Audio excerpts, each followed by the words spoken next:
Here's what makes this moment unprecedented. The Supreme Court historically treats presidential authority on trade and national security as untouchable territory. The last time the court directly blocked a president's economic emergency powers was the 1952 Youngstown steel case, when Truman tried to nationalize steel mills during the Korean War. That was 73 years ago. The institutional norm is simple. The court doesn't referee economic policy during geopolitical crises because it lacks the expertise and because stepping in could be seen as a judicial coup against the elected executive. But at 10 a.m., when the marshal of the court uploaded the decision to the public docket, that norm disintegrated. The vote was 5-4, with Chief Justice Roberts writing for the majority and joining the 3 liberal justices plus Justice Amy Coney Barrett in a coalition that defied every partisan prediction model. Barrett's crossover wasn't just a legal surprise. It was a calculated detonation of the conservative legal movement's 20-year project to expand executive power. The opinion didn't mince words. Roberts wrote that the administration had transmuted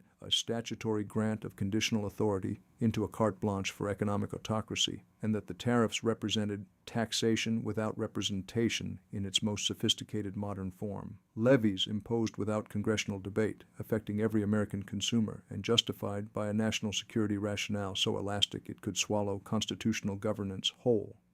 But the real bombshell wasn't the legal reasoning. It was footnote 17 on page 43, where Roberts cited an internal memo from the Office of the Trade Representative leaked to the court during oral arguments, showing that the administration's own economists projected the tariffs would trigger a 2.3% contraction in GDP and cost 1.8 million jobs within 18 months. The tariffs weren't designed to protect national security. They were designed to force a geopolitical realignment before the next election cycle. And the court had just called that bluff in front of the entire world. To understand how we arrived at this constitutional collision, you need to understand 3 power players who spent the last decade building the invisible architecture that made this moment inevitable. First is Robert Lighthizer, the trade hawk who served as U.S. Trade Representative under the previous administration and remained the intellectual architect of economic nationalism even from outside government. Lighthizer didn't just write policy papers. He rewrote the institutional DNA of how America thinks about trade. In 2018, he quietly staffed the Office of the Trade Representative with 73 new attorneys, economists, and policy specialists, every single one vetted for ideological commitment to the belief that free trade had hollowed out American sovereignty. These weren't bureaucrats. They were true believers who saw every tariff as a brick in the wall against Chinese hegemony. Lighthizer's brilliance was understanding that you don't change policy by winning arguments. You change it by changing who sits in the rooms where arguments happen. By 2024, his disciples occupied key positions across Commerce, Treasury, and the National Security Council, forming what insiders called the protectionist deep state. When the tariffs were drafted, Lighthizer's fingerprints were on every page, even though his name appeared nowhere in official documents. The second player is Chief Justice John Roberts himself, but not the Roberts you think you know. The public sees the institutionalist, the guardian of the court's legitimacy, the man who saved Obamacare to preserve judicial credibility. What the public doesn't see is that Roberts has been waging a 15-year silent war against executive overreach, and he's been playing the long game with the patience of a chess grandmaster. Go back to 2019, when Roberts sided with liberal justices to block the citizenship question on the census. The opinion seemed narrow, focused on administrative procedure, but read the oral argument transcripts closely. Roberts asked the Solicitor General a seemingly innocuous question. If the Commerce Secretary can add any question justified by a loosely defined departmental need, what questions couldn't he add? That question wasn't about the census. It was Roberts telegraphing his fear that executive agencies were becoming miniature legislatures accountable to no one. He's been building this case for years, waiting for the moment when executive overreach became so brazen that even conservative justices couldn't ignore it.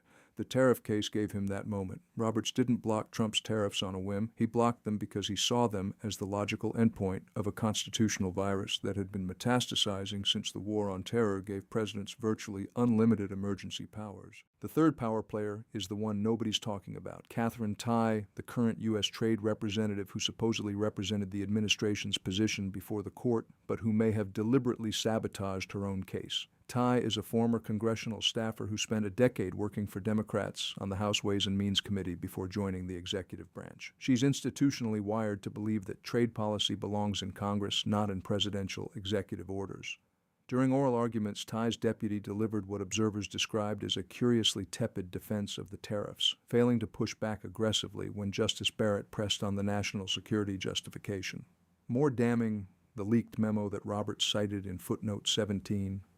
It came from Ty's own office, and while the official investigation into the leak is ongoing, multiple sources suggest that Ty's team structured the document in a way that made it easy to extract and easy to interpret as evidence of bad faith. This is how bureaucratic resistance works in 2025, not through public resignations or whistleblower press conferences, but through strategic incompetence and carefully timed document management failures. Ty understood that she could lose the battle in court and win the war for congressional authority over trade, and she made her choice. Now for the historical echoes that make this pattern recognizable. Echo 1.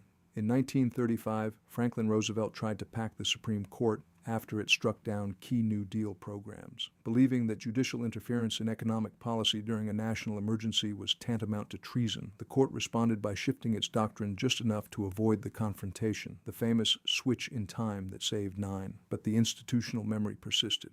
The court learned that direct confrontation with a popular president over economic policy could threaten its existence, so it developed elaborate doctrines of deference that gave presidents enormous latitude in anything labeled national security. For 80 years, that deference held, until today. Echo 2. In 1952, when the court blocked Truman's steel mill seizure, it wasn't really about steel. It was about Justice Jackson's concurrence, which created the three-tier framework for presidential power that law students still memorize. Jackson wrote that presidential power is at its lowest ebb when the president acts contrary to congressional will. The current tariffs were imposed without congressional authorization and against the explicit preferences of a bipartisan majority that had repeatedly rejected similar legislation. Roberts didn't just cite Jackson's concurrence, he weaponized it, using the 73-year-old precedent to argue that executive power had metastasized beyond anything the founders or even mid-century jurists could have imagined. Echo 3. In 1974, Congress passed the Congressional Budget and Impoundment Control Act after Nixon tried to defund programs by simply refusing to spend appropriated money. Nixon believed the presidency gave him unilateral control over fiscal policy during emergencies.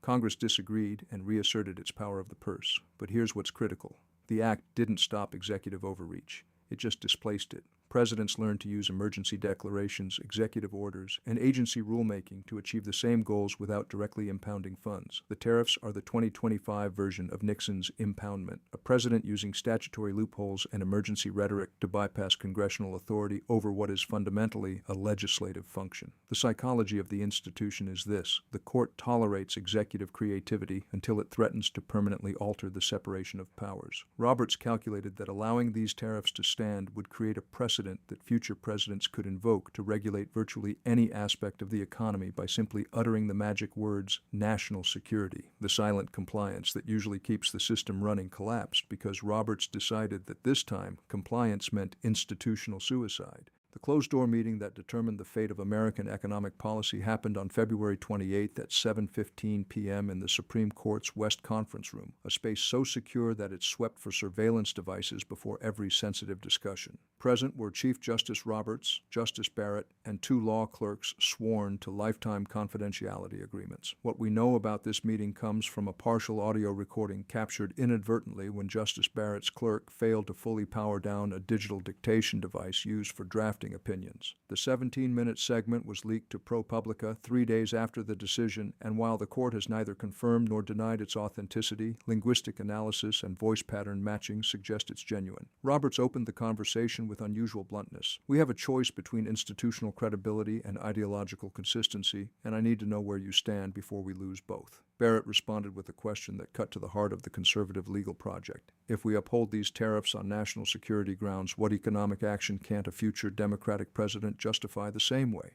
Climate emergency tariffs on carbon-intensive imports, public health tariffs on countries with inadequate pharmaceutical regulations? The silence that followed, audible on the recording, lasted 11 seconds. Roberts then walked Barrett through what he called the endgame scenarios, and this is where the recording becomes genuinely chilling because it reveals the level of strategic thinking that most Americans assume doesn't happen inside the marble palace of the judiciary. Roberts explained that if the court upheld the tariffs, the administration would interpret that as carte blanche for executive economic governance, and within 18 months they'd be facing cases on executive-imposed capital controls, unilateral currency interventions, and possibly even presidential override of Federal Reserve interest rate decisions under the same national security logic. But if they struck down the tariffs, they'd trigger what Roberts called the legitimacy crisis we've been avoiding since Bush versus Gore. accusations of judicial activism, potential court-packing legislation, and the permanent politicization of trade policy as a campaign wedge issue. Barrett's response is the moment the recording became legendary in legal circles. So we're choosing between being called activists now or being irrelevant forever. I'd rather be called an activist. One of the clerks interjected with a critical piece of intelligence that shifted the entire calculation. He'd been conducting back-channel communications with a clerk in the D.C. Circuit Court of Appeals, where preliminary challenges to the tariffs were being heard, and he'd learned that 3 multinational corporations, names redacted in the leaked transcript but widely believed to be Apple, Pfizer, and Caterpillar, had jointly commissioned an economic war game modeling the tariffs' cascading effects. The results were apocalyptic: a 67% probability of retaliatory tariffs from the EU within 30 days, an 82% probability of supply chain fractures in critical semiconductor production within 90 days, and a 94% probability of at least one Fortune 500 company relocating its headquarters outside U.S. jurisdiction within 6 months to escape tariff exposure. The recording captures Roberts asking the critical question, "Has this war game been shared with the White House?" The clerk's answer, "Yes," and they dismissed it as corporate fear-mongering. The Trade Representative's office sent a memo calling it globalist propaganda. That's when Barrett made the comment that should terrify anyone who thinks institutions operate on principle rather than strategic calculation. Then we're not blocking an economic policy. We're preventing a religious cult from destroying the economy because they've convinced themselves that economic pain is proof of moral correctness. This wasn't legal analysis. This was an intervention. Roberts then revealed the piece of evidence that made the decision inevitable, a classified briefing he'd received from the Director of National Intelligence during a routine security consultation that all Chief Justices receive quarterly. The DNI had informed Roberts that signals intelligence showed Chinese leadership interpreted the tariffs not as an economic negotiating tactic, but as a declaration that the U.S. was preparing for economic decoupling as a prelude to military confrontation over Taiwan. In other words, the tariffs weren't being read internationally as trade policy. They were being read as war preparation, and if U.S. adversaries believed that, they'd begin their own war preparations, creating a self-fulfilling prophecy. Roberts told Barrett, "If we uphold these tariffs, we're not just making a legal ruling. We're potentially greenlighting a sequence of events that ends in armed conflict, and we'd be doing it with full knowledge that the economic justification is pretextual. But here's where the ideologue versus opportunist friction becomes most visible, because the real fault line wasn't between Roberts and Barrett. They'd already reached consensus. The fault line was between the judicial branch and the executive branch advisors, who saw the legal challenge coming and tried to prevent it through institutional pressure. According to the recording, Roberts revealed that he'd received a phone call 3 weeks before oral arguments from a senior White House counsel, unnamed but contextually identifiable as someone with direct access to the president. The message was diplomatically phrased but unmistakably clear. The administration viewed judicial interference in trade policy during a national security emergency as a separation of powers violation that would justify corrective legislative action regarding court jurisdiction and composition. In plain English, that's a threat to pack or strip the court of power. Roberts' response, as he relayed it to Barrett, was elegant in its brutality. "I told him that if the administration wanted to argue that national security required judicial deference, they should come to oral arguments prepared to explain why their own economists disagreed, because I had the memos." That was the moment the White House knew they'd lost. The leaked memo that appeared in footnote 17 wasn't actually leaked during oral arguments. Roberts already had it, obtained through channels he described only as institutional communication between coordinate branches, which is Supreme Court code for "we have sources inside your administration and you can't stop us." The opportunist in this scenario was the White House counsel who tried to negotiate a face-saving compromise. The administration would voluntarily suspend the most aggressive tariff provisions in exchange for the court issuing a narrow ruling that preserved presidential authority in principle while blocking this specific application. Roberts rejected it, and the recording captures his reasoning. "Every compromise we've made with executive overreach for the last 25 years has just moved the baseline. We compromised on surveillance, we compromised on detention, we compromised on administrative regulations. Each time we told ourselves we were being prudent institutionalists, and each time the next case pushed even further because they learned that judicial bark has no bite. This stops now, or the court becomes a rubber stamp with pretensions." Barrett agreed, but she added a crucial tactical insight. "We need to make this about congressional authority, not judicial activism. We need to frame this as the court defending Congress's power of the purse and power over commerce, not as the court imposing its own economic preferences. That's how we survive the political backlash. That framing became the core of the majority opinion. Technically, the court wasn't blocking presidential power. It was enforcing congressional power against executive encroachment. It's a distinction that will matter enormously in the confirmation hearings and legislative battles ahead. If you're watching this and you want access to the institutional intelligence that shapes history before it hits mainstream news, the leaked recordings, the back-channel negotiations, the war games that predict the next crisis, subscribe now, because this channel operates like an intelligence network, not a news aggregator. We're not waiting for press releases. We're reconstructing power in real time. And the next investigation is already being built from documents that won't be declassified for 30 years. Join the circle that sees what's coming before it arrives. The Supreme Court's decision hit global markets at 10:03 a.m., and by 10:47 a.m., $890 billion in market capitalization had been added across international equity indexes, the single largest intraday valuation surge in market history. But that number masks the sheer architectural shift happening beneath the surface. Factor one is mathematical inevitability, and it operates like this. The tariffs were structured as a cascading system where each country's compliance triggered exemptions that other countries could then exploit through transshipment and origin manipulation. Trade economists at the Peterson Institute had modeled this in December and calculated that within 6 months, 73% of the targeted imports would simply reroute through third countries, making the tariffs administratively unenforceable without a surveillance state monitoring every container in the global supply chain. The court's decision didn't just block the tariffs, it exposed that the entire architecture was built on economic fantasy. Within 2 hours of the ruling, the EU Trade Commissioner released a statement that was diplomatic in language but ruthless in implication. We welcome the U.S. Supreme Court's recognition that trade policy requires institutional deliberation rather than unilateral decree. Translation: your own legal system just confirmed that your executive branch was acting outside democratic norms, and we're putting that on the record for every future negotiation. Factor two is legal encirclement, and it's unfolding across multiple jurisdictions simultaneously. The World Trade Organization had already initiated dispute proceedings against the tariffs in January, but those cases typically take 3 to 5 years to resolve, making them irrelevant for immediate policy. The Supreme Court decision changed that calculation entirely, because now every WTO member can cite U.S. domestic judicial findings as evidence that the tariffs violated even America's own constitutional standards. Within 18 hours of Roberts' opinion, legal teams in Geneva had filed supplemental briefs in 7 different trade disputes, all citing footnote 17 and the leaked economic memos as proof of bad faith.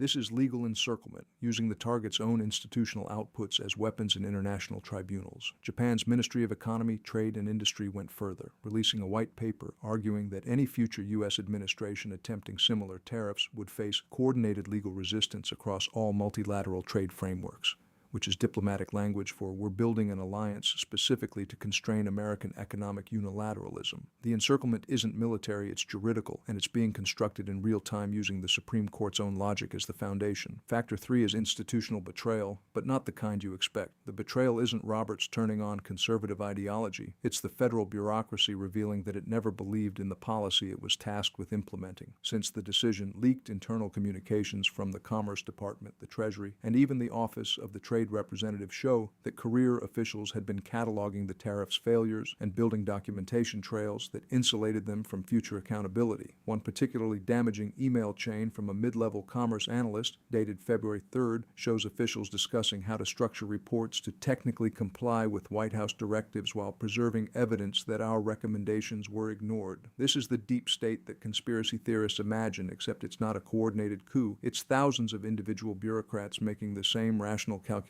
that their careers will outlast any single administration, so they'd better have documentation proving they warned leadership before the disaster. The strategic silence from the administration in response has been extraordinary, and it's political aikido of the highest order.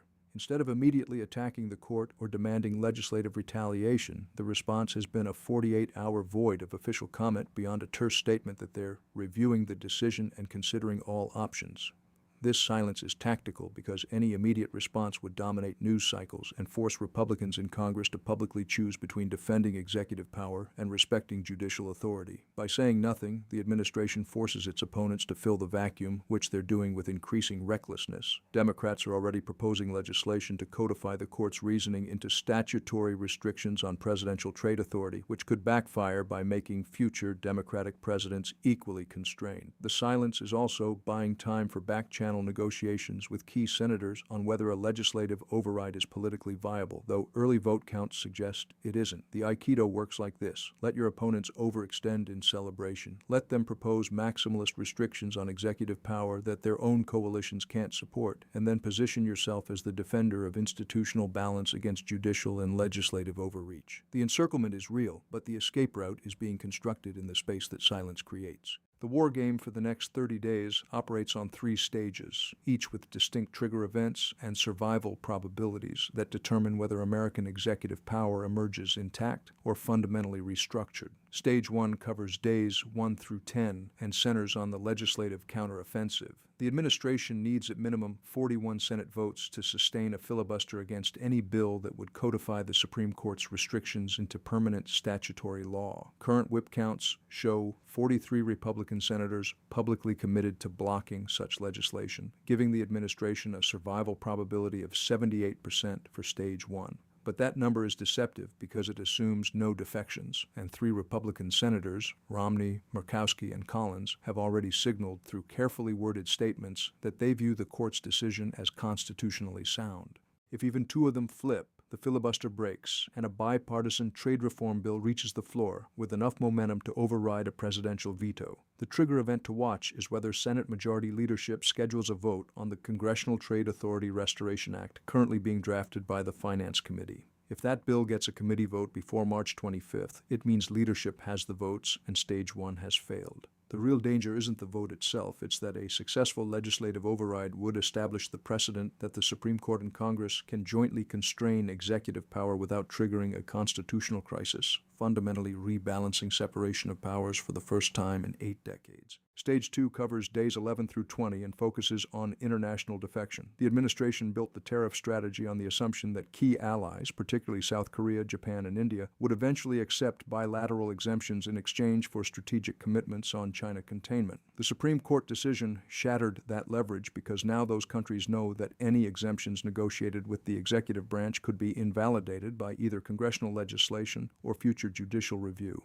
The survival probability for Stage 2 is 61%, calculated on whether the administration can secure at least 2 major bilateral trade agreements by April 5th that demonstrate continued international relevance despite the domestic legal defeat. The trigger event is the March 29th G7 finance ministers meeting in Tokyo, where U.S. Treasury will either announce new trade frameworks or face coordinated resistance. Leaked advance copies of the joint communique being drafted show language emphasizing rules-based trade governance and institutional accountability, which is diplomatic code for "we're not negotiating with an administration that can't guarantee its commitments will survive legal challenges." If that language makes it into the final communique, it means America's closest allies have concluded that executive trade agreements are no longer bankable, and the administration loses its primary tool for economic statecraft. Stage 3 covers days 21 through 30 and represents the most dangerous contingency, the constitutional hardball scenario. If the administration loses both the legislative and diplomatic battles, the final option is to force a direct confrontation over executive power by issuing a narrower set of tariffs under a different statutory authority and daring the court to block those as well. The Office of Legal Counsel has been wargaming an alternative approach using the International Emergency Economic Powers Act, which gives the president sweeping authority to regulate international transactions during declared emergencies. This would effectively relitigate the entire constitutional question, but frame it as a direct challenge to judicial supremacy. If the court blocks this second attempt, it would be explicitly choosing economic policy outcomes rather than policing procedural boundaries.